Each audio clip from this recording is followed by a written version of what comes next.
يرفع الله الذين آمنوا منكم والذين أوتوا العلم درجات. الحمد لله الحمد لله وحده نصر عبده وعز جنده وهزم الأحزاب وحده. أشهد أن لا إله إلا الله وحده لا شريك له وأشهد أن محمدا عبده ورسوله أرسل الله بحق بشيرا ونذيرا وداعيا إلى الله بإذنه سراجا منيرا. أما بعد، فقد قال الله تعالى في القرآن الكريم والفرقان الحميد بعد أعوذ بالله من الشيطان الرجيم بسم الله الرحمن الرحيم اهدنا الصراط المستقيم صراط الذين أنعمت عليهم غير المغضوب عليهم ولا الضالين آمين. صدق الله العظيم. உலகை படைத்து பரிபாலிக்குகிற எல்லாம் வல்ல அல்லாஹ் ஒருவனுக்கே புகழ் அனைத்தும் உரித்தாகுக. ஒப்பற்ற நாயகம் முக்காலம் போற்றும் முஹம்மது ரசூலுல்லாஹ் ஸல்லல்லாஹு அலைஹி வஸல்லம் என்னவர்கள் மீதும் அவர்களை அப்படியே பின்பற்றிய சத்திய சஹாபாக்கள், தாபிஈன்கள், தபஉ தாபிஈன்கள், ஷுஹதாக்கள், நல்லோர்கள், குறிப்பாக இங்கு வந்திருக்கிற இன்னும் வர இருக்கிற நம் அனைவர்களின் மீதும் அல்லாஹுவின் அன்பும் அருளும் என்றும் நின்று நிலவட்டுமாக. ஆமீன். ஆரம்பமாக மனமார்ந்த ஸலாத்தோடு துவங்குகிறேன். அஸ்ஸலாமு அலைக்கும் வரஹ்மத்துல்லாஹி வபரகாத்துஹு. அன்புக்கினிய இஸ்லாமிய சொந்தங்களே, அல்லாஹ்வினுடைய அகப்பெரும் கிருபையினால் நாம் எல்லாம் முஸ்லிம்கள். ஒரு முஸ்லிமினுடைய பெருமையே அவனுடைய இஸ்லாம். அவனுடைய எல்லா விதமான உயர்வுகளுக்கான அடிப்படை அவனுடைய இஸ்லாம். அன்புக்கினியவர்களே, தற்காலத்தினுடைய மதிமங்கிய சூழ்நிலை எப்படி மாறிப்போய்விட்டதென்றால், இஸ்லாம் கேலிக்குறித்தாக்கப்படுகிறது. அல்லாஹுவின் சின்னங்கள் அவமானப்படுத்தப்படுகிறது. நம் எல்லோருக்கும் தெரிந்தவை. கடந்த மாதம் சில நாட்களுக்கு முன்னால் இஸ்லாத்தினுடைய பிறப்பு மண்ணான சவுதி அரேபியா ரியாத் ஃபேஷன் செருமனி உலகத்தை திருப்பி பார்க்க வைத்தது. அந்த ஃபேஷன் செருமனியால் நிறைய விமர்சன கருத்துக்கள், எல்லா முஸ்லிம்களும் அதை முன்னோக்கி பேசினார்கள். பெரும் ஆலிம்கள் முதல் சமூக தலைவர்கள் வரை இன்று வரைக்கும் ட்விட்டர் போன்ற பக்கங்களில் ஆக விமர்சிக்கப்படும் பொருளாய் அது மாறி நிற்பதற்கான காரணம் காபா. அன்புக்கினியவர்களே, ரியாதுக்கு இது போன்ற ஃபேஷன் செருமனிகள் புதிதல்ல. தொன்று தொட்டு சில வருடங்களாய் இது நடத்தப்பட்டு கொண்டுதான் வருகிறது. ஆனால் 24 இந்த வருடத்தில் நடந்தவை ஏன் இவ்வளவு பெரிய விமர்சிக்கப்பட்ட விமர்சன பொருளாய் மாறி நிற்கிறது? அது நடந்த நிகழ்வின் நடு பகுதியில் ஒரு முஸ்லிமினுடைய உணர்வு, ஒரு முஸ்லிமினுடைய உரிமை, இஸ்லாத்தினுடைய பேரடையாளம் காபா போன்ற ஒரு தோற்றம் அலங்கரிக்கப்பட்டு அதை சுற்றி அரை நிர்வாணமாக எத்தனையோ பெண்களும், இஸ்லாத்துக்கு தடுக்கப்பட்ட ஹராமான இசை நிகழ்ச்சிகளும் அரங்கேற்றப்பட்டு முடிவடைந்திருக்கிறது. எனவே நிறைய கண்டன குரலெடுப்புகள், நிறைய கண்டன படையெடுப்புகள். அன்புக்கினியவர்களே, இதை வெறும் செய்தியாய் ஒரு முஸ்லிம் கடக்க முடியாது. இதை வெறும் பேசும் பொருளாய், விமர்சிக்கும் கருத்தாய் முன்னாடி வச்சுட்டு நகர முடியாது. இது மிக பெரும் பாதிப்பு இந்த சமூகத்திற்கு. ஏன் தெரியுமா அன்பானவர்களே? காபா என்பது இந்த இஸ்லாமிய சமூகத்திற்கு ஒரு உருவம் கொடுத்தால் அதனுடைய உயிர் துடிப்பது, ஒரு முஸ்லிமனுடைய உயிர் மூச்சது. எல்லா முஸ்லிமின் கல்விலும் குடிகொண்டிருக்கிற கட்டடம் அது. அதை வெறும் 4 சுவருக்கு மத்தியில் எழுப்பப்பட்ட கட்டடம் என்று கடக்க முடியாது. அதை எந்த மனித கண்களாலும் அவ்வாறு பார்க்க முடியாது. சற்றுப்ப நன்றாக விளங்குங்கள், யோசியுங்கள்.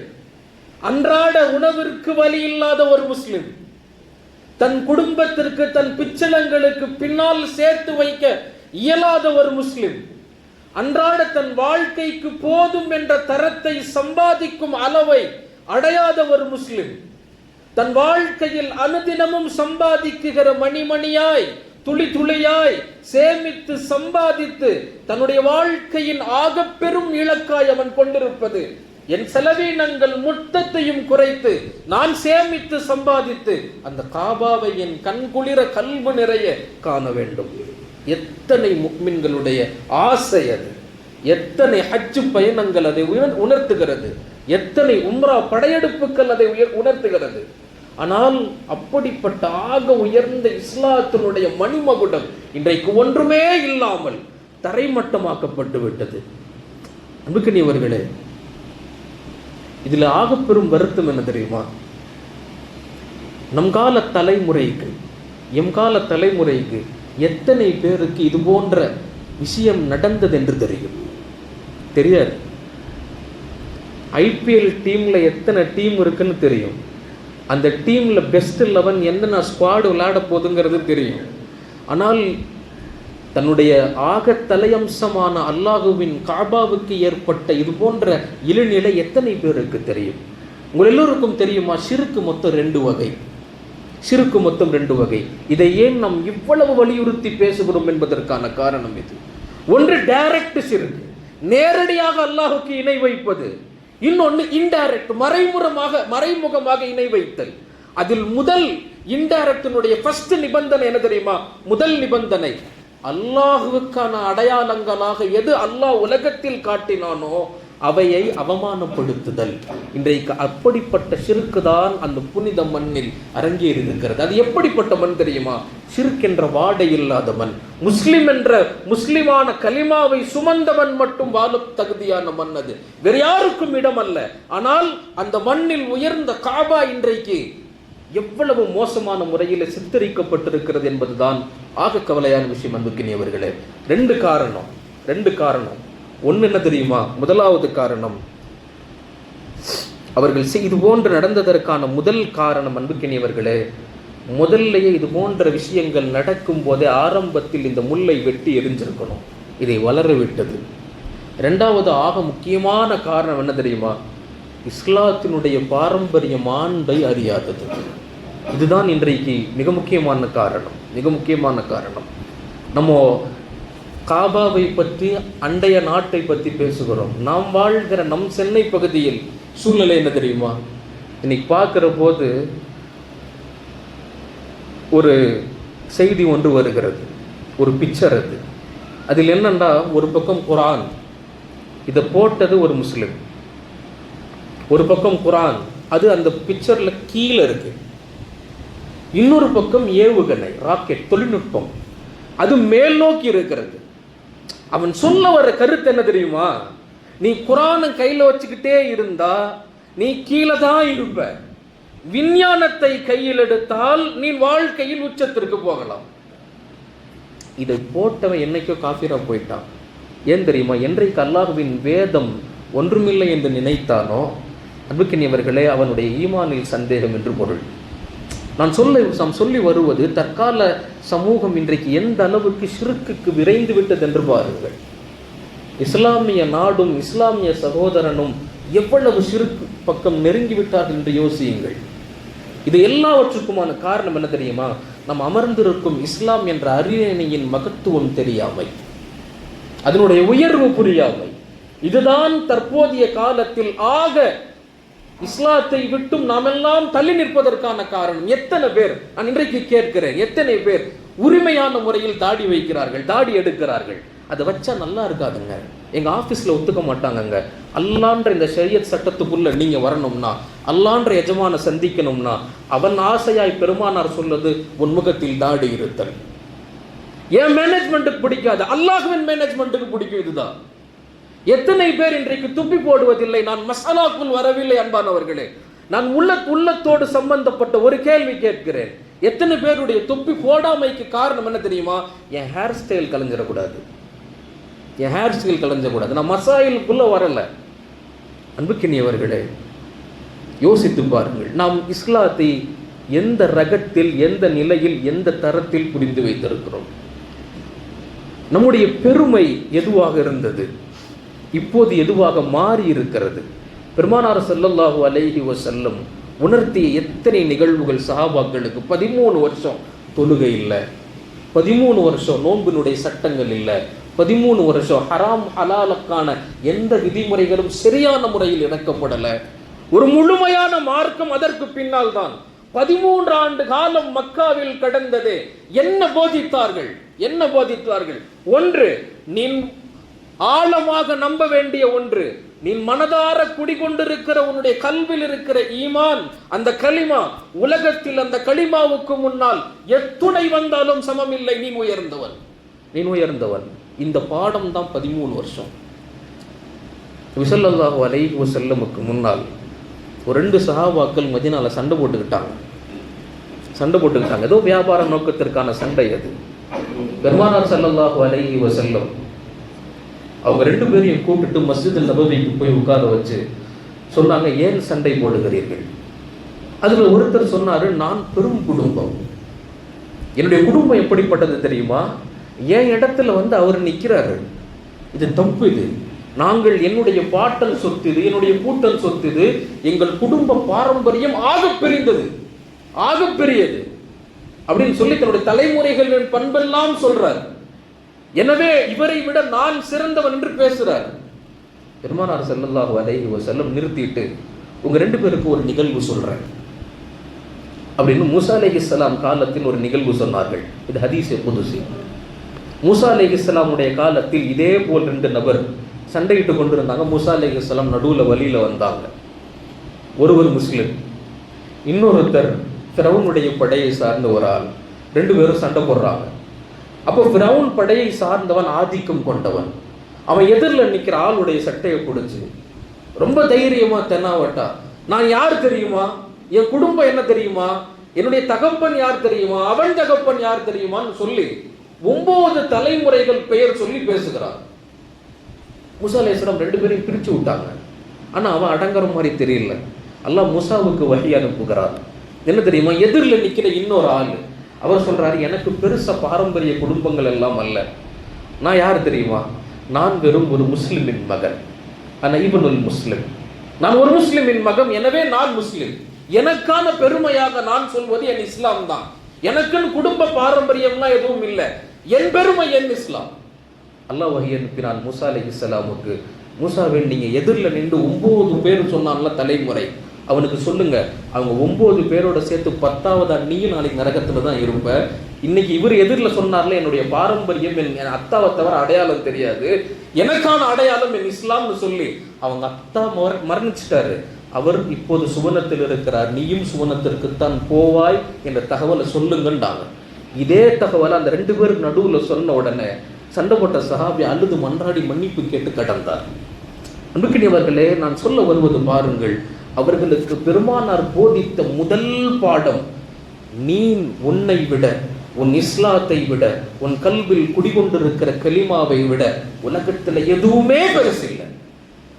ஏனென்றால் நீ படைக்கப்பட்டதன் நோக்கமே அந்த கலிமாவை சுமந்து வாழ்ந்து கடக்கணும். இதுதான் உன் நோக்கம். இதை தவிர உனக்கு வேறு எதுவும் பெரிதல்ல. இதை எத்தனை இடங்கள்ல பெருமானார் ஸல்லல்லாஹு அலைஹி வஸல்லம் உணர்த்தினார்கள் தெரியுமா?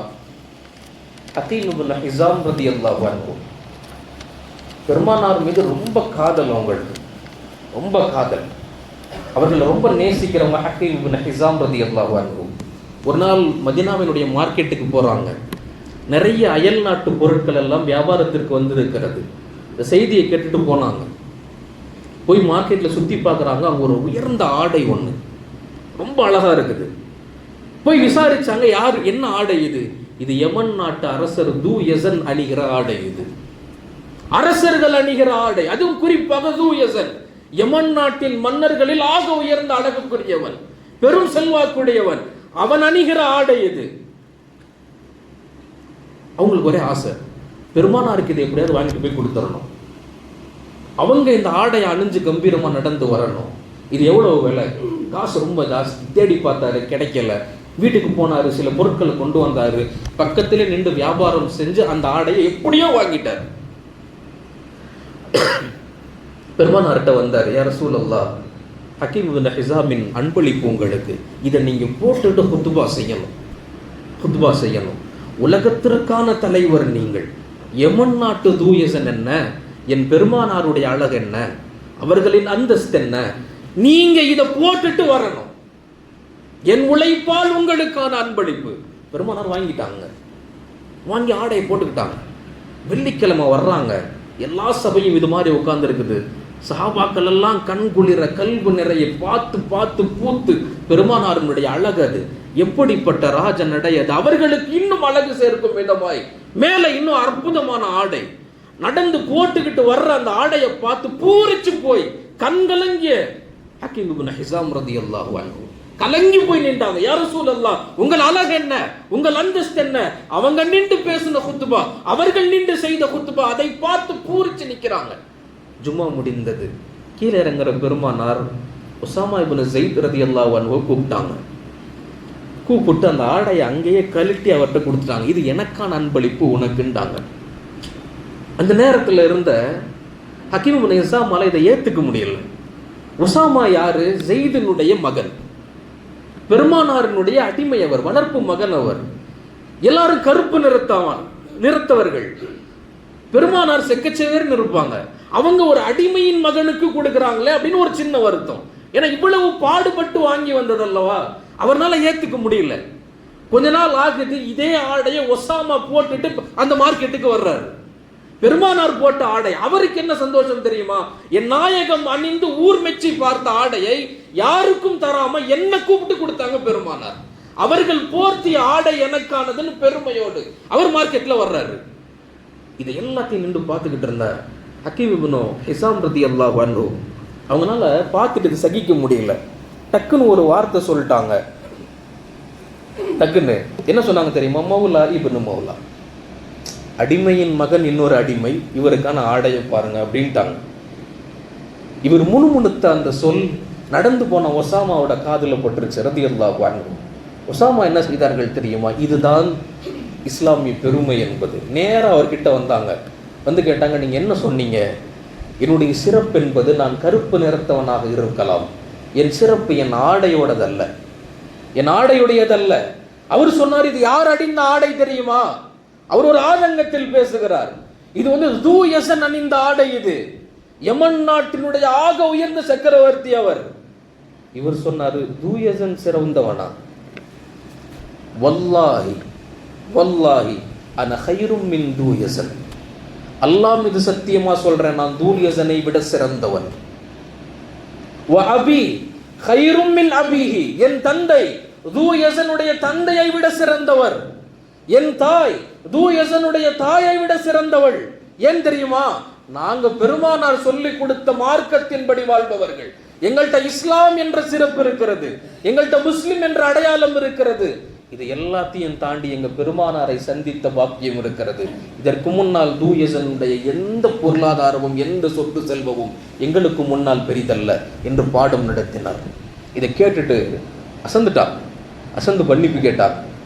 அன்புக்கினியவர்களே, நான் சொல்ல வருவது, அவங்களுடைய உணர்வில் உட்கார்ந்திருந்தது சாப்பாடு இல்லை, என் பெருமை விதவிதமான சாப்பாடு இல்லை, ரகரகமான ஆடை இல்லை, பல கோடிக்கான பங்களா இல்லை, விதவிதமான கார்கள் இல்லை. என் பெருமை என் இஸ்லாம், என் கண்ணியம் என் இஸ்லாம், என் உயிரோடு உணர்வோடு கலந்தது என் இஸ்லாம். அது இல்லாவிட்டால் நான் உலகத்தில் இருந்தும் பிரயோஜனம் அல்ல. அது இருந்தால் எனக்கு எது இல்லாவிட்டாலும் கவலை அல்ல. இதுதான் சஹாபாக்களுடைய தாரக மந்திரமாய் பெருமானார் போதித்து உருவாக்கியது. இந்த மாதிரி நீங்க நிறைய நிகழ்வுகள் சொல்லலாம் அன்புக்கினியவர்களே. எத்தனையோ நிகழ்வுகள் அல்லாஹ் குர்ஆன்ல சொல்லுவான், வலில்லாஹி இஸ்ஸா. முஃமின்களே நல்லா கவனிச்சுக்கோங்க, கண்ணியம் சிறப்பு உயர்வு அல்லாஹ்ட்ட மட்டும்தான் இருக்குது. வலில்லாஹி இஸ்ஸா வலி ரசூலி, அல்லாஹ்விடத்தில் தான் கண்ணியம், அவனுடைய பெருமான் வலியில் தான் கண்ணியம். வலில் முஃமினீன், என்னுடைய முஃமின்களுக்குத்தான் கண்ணியம் சிறப்பு என்பது. ஆனா இந்த மாதிரி விஷயங்கள்லாம் யாருக்கு புரியாது தெரியுமா? வலாக்கின்னல் முனாஃபிகூன லா யஅலமூன். இது முனாஃபிகீன்களுக்கு தெரியாது. அப்படி என்றால் என்ன பொருள் தெரியுமா? இஸ்லாத்தில் முஸ்லிம்ங்கிற அடையாளத்தை லேபிள வச்சுக்கிட்டு இஸ்லாத்தை பெருமிதம் கொள்ளாதவன் முனாஃபிக் என்று பொருள். அவன் இந்த இஸ்லாத்தில் வாழ தகுதி இல்லாதவன் என்று பொருள். அன்புக்கினியவர்கள், எவ்வளவு பெரிய பாடத்தை இஸ்லாம் நமக்கு ஆரம்பத்தில் போதித்திருக்கிறது. எல்லாருமே கலிமாவை உணர்ந்து வந்தவங்களை நீங்க பாருங்களேன். இன்னைக்கு கூட எத்தனையோ நவ் முஸ்லிம்களை நீங்க பார்க்கலாம், புதுசா இஸ்லாம் ஏற்றவங்களை பார்க்கலாம். அவங்க ஒவ்வொரு இஸ்லாத்தினுடைய போதனைகளையும் அப்படி நேசித்து ரசித்து வருவாங்க. நமக்கு லேசா கலிமா கலைச்சிட்டனாலவோ என்னவோ தெரியல, இதன் மகிமை இன்னும் புரியல. அன்புக்கினியவர்களை யோசித்து பாருங்கள், எவ்வளவு பெரிய பாரம்பரியம் இது. பெருமானார் ஸல்லல்லாஹு அலைஹி வஸல்லம் இந்த பாரம்பரியத்தை வச்சுக்கிட்டு, இந்த இஸ்லாம்ங்கிற ஒரு அடையாளத்தை வச்சுக்கிட்டு எத்தனையோ பெரும் ராஜ்யங்களுக்கு முன்னாடி போனாங்க. எத்தனையோ பெரும் ராஜ்யங்கள். ரிபி இப்னு ஆமிர் ரலியல்லாஹு அன்ஹு, எல்லாருக்கும் பலமுறை கேட்ட சம்பவம். ரிபி இப்னு ஆமிர், காதிசியாவினுடைய வரலாற்று போர், பத்ரு போர் எந்த அளவுக்கு சிறப்பானதோ பெருமானாரனுடைய காலத்துல, உமர் ரலியல்லாஹு அன்ஹுடைய காலத்தில் ஆக சிறப்பான போர் காதிசியாவினுடைய போர். ரோம படையில் ருஸ்தூமுடைய தலைமையில் வந்த ரோம படையை எதிர்த்த போர் அது காதிசியா. 2 பேரும் முகாமிட்டு இருக்கிறாங்க. எதிரில் ரோம படை, இந்த பக்கம் முஸ்லிம்கள். பேச்சுவார்த்தை நடந்துகிட்டு இருக்குது. போர் செய்யலாமா, இஸ்லாம் தழுவுறீங்களா? ஒரு முடிவு வரல. ரொம்ப நாளா காத்துக்கிட்டு இருக்கிறாங்க. சற்றப்ப 2 மாதங்கள் ஆகுது. யார் போய் ருஸ்தும்கிட்ட பேசலாம்?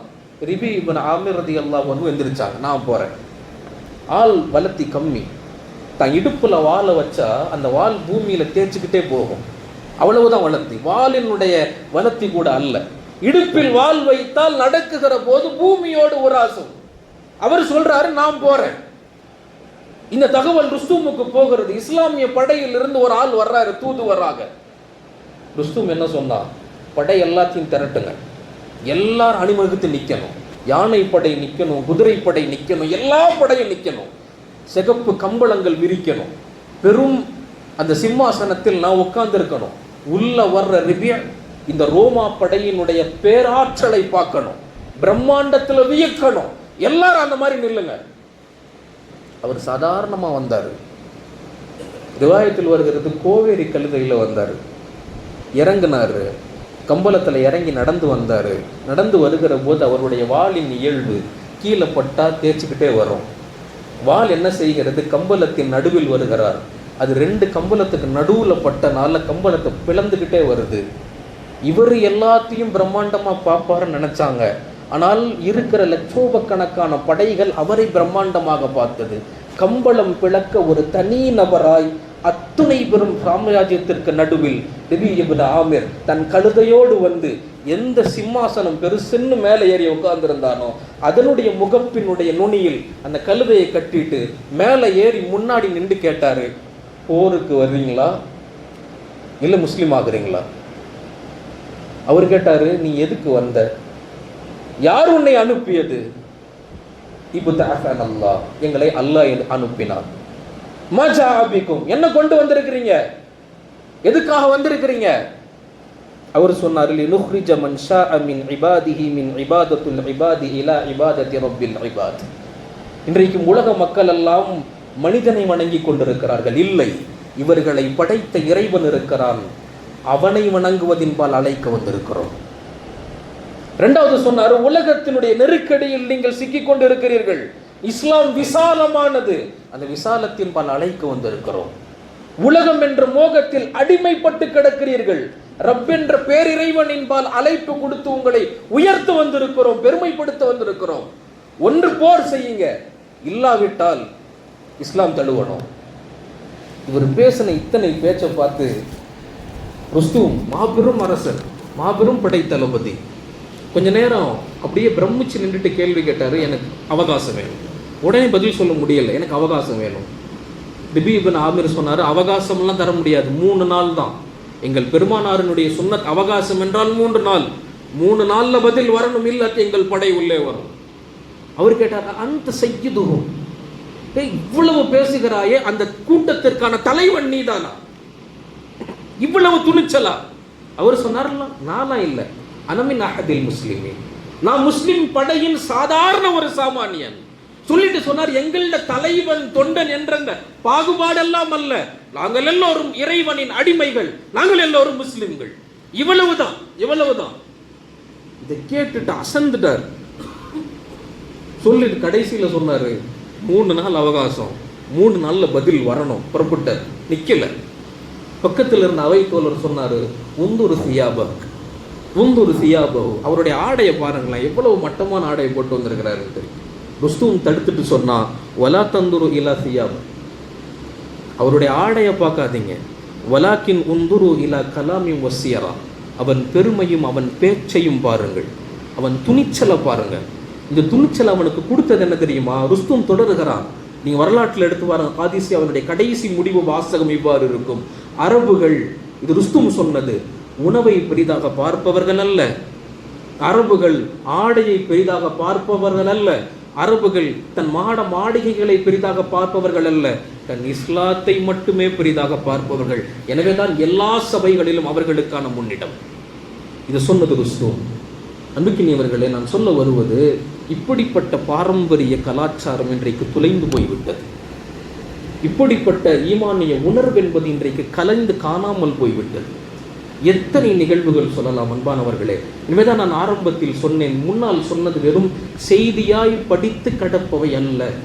ஒரு முஸ்லிம் சிந்திக்க, கண்டன கருத்துக்கள் பதிவு செய்வது மட்டுமல்ல, யோசிக்க. எவ்வளவு பெரிய அடையாளத்தோடு, எவ்வளவு பெரிய ஆணி வேரோடு இன்றைக்கு முற்றுப்பட்டு விட்டார்கள், எவ்வளவு பெரிய விஷயத்தை தொட்டுட்டாங்க, யோசிக்கணும். அவ்வளவு பெரிய ஈமானிய உணர்வு இன்றைக்கு காணாமல் போயானது அன்பார்களே.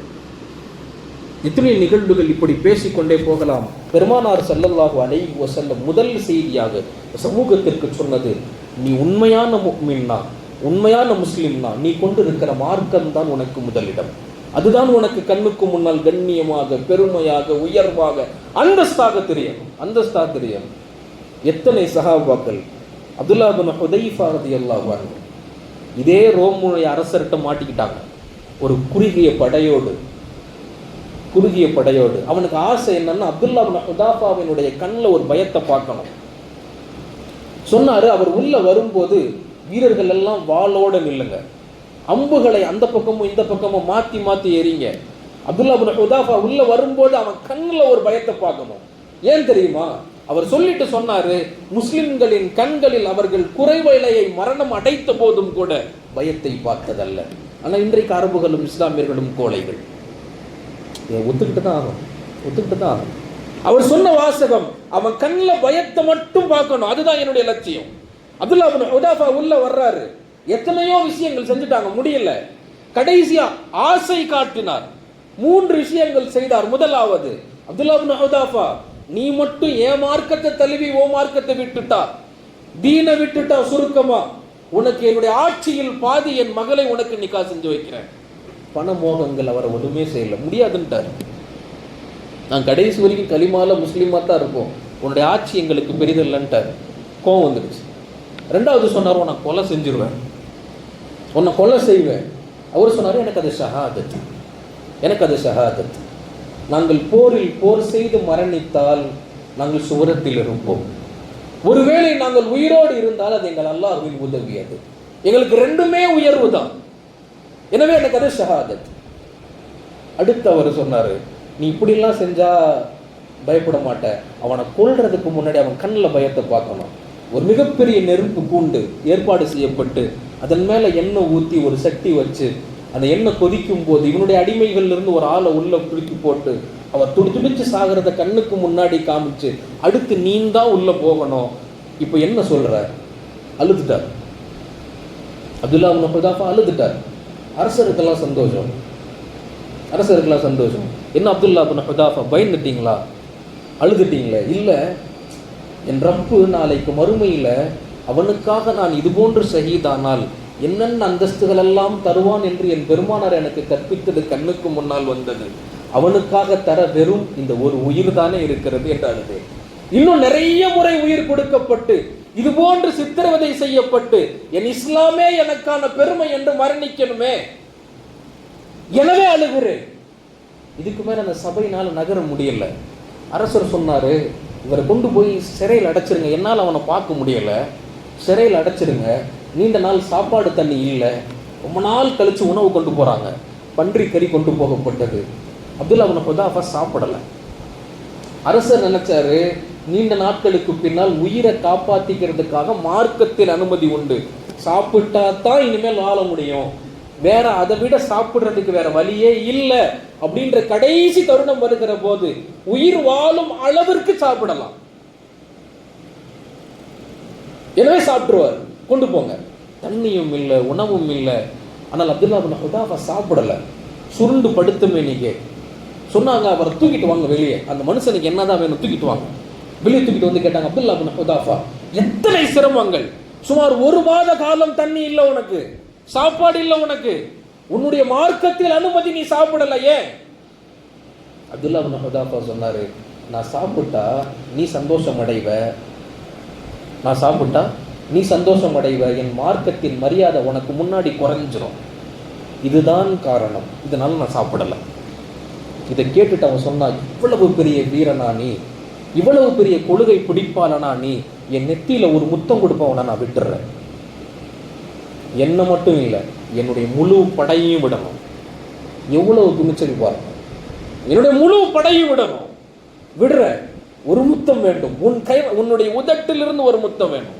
அந்த முத்தத்தை வாங்கிட்டு அந்த படை மதினாவுக்கு வந்தது. அப்துல்லா இப்னு ஹுதாஃபாவின் இந்த நிகழ்வு உமர் ரலியல்லாஹு சொல்லப்பட்டுச்சு. உமர் ரலியல்லாஹு அன்ஹு நேராக வந்து அப்துல்லா இப்னு ஹுதாஃபாவின் தலையணையை தலைப்பாவை கழட்டிட்டு நெத்தியில முத்தமுட்டு சொன்னாங்க, என் ஆட்சிக்கு இருக்கிற எல்லா முஸ்லிம்களுக்கும் அப்துல்லா இப்னு ஹுதாஃபாவினுடைய தலையில் முத்தமிடுதல் கடமை. ஏன் தெரியுமா? அவர் இஸ்லாத்தை எத்தருணத்திலும் தாழ்த்தி விடவில்லை, எனவே அப்துல்லா இப்னு ஹுதாஃபா வரலாற்றில் நிற்கிறார். அன்புக்கினியவர்களே, ஆனால் இன்றைக்கு சாதாரண சப்பை கட்டுக்களுக்காக மேனேஜ்மெண்ட்டுன்னு சொல்கிறோம், ஆஃபீஸுன்னு சொல்கிறோம், அவங்களுக்கு பிடிக்காது, இவங்களுக்கு பிடிக்காதுன்னு எத்தனை தருணங்களில் நாம் நம் இஸ்லாத்தினுடைய பாரம்பரியத்தை குலைத்து விட்டோம் என்பதை யோசித்து பாருங்கள். அதனுடைய விளைவாகத்தான் இன்றைக்கு எந்த பூமியில் சிறுக்கின் ஒரு வாடை கூட இல்லையோ அங்கு இத்தனை பெரும் அனாச்சாரங்கள். அல்லாஹ் புரிந்தாமல் செய்கிற தௌஃபீக்கினை தருவானாக. அன்புக்கினியவர்களே, நிறைவாக ஒரு செய்தி, நம்முடைய சமூகத்திற்கு, இனி வருகிற நம்முடைய பரம்பரைக்கு நாம் ஊட்டி வளர்க்க வேண்டிய மிக முக்கியமான பொறுப்பு, உன் பெருமை உன் இஸ்லாம், உன் பெருமை உன் அடையாளம் உன்னுடைய ஈமான். இதை ஊட்டி வளர்ப்போம். அல்லாஹ் வருகிற தலைமுறையை சிறப்பானதாக, உயர்வானதாக, உன்னதமானதாக ஆக்கி இழந்த பெருமைகளையெல்லாம் மீட்டி எடுக்கிற தலைமுறைகளாக அல்லாஹ் நம் தலைமுறைகளை ஆக்கி அருள் புரிவானாக. அதற்கு நம்முடைய வளர்ப்பினை அல்லாஹ் காரணமாக ஆக்குவானாக. ஆமீன். வாஹிரு தஅவானா அல்ஹம்துலில்லாஹி ரப்பில் ஆலமீன். அஸ்ஸலாமு அலைக்கும் வரஹ்மத்துல்லாஹி வபரகாத்துஹு.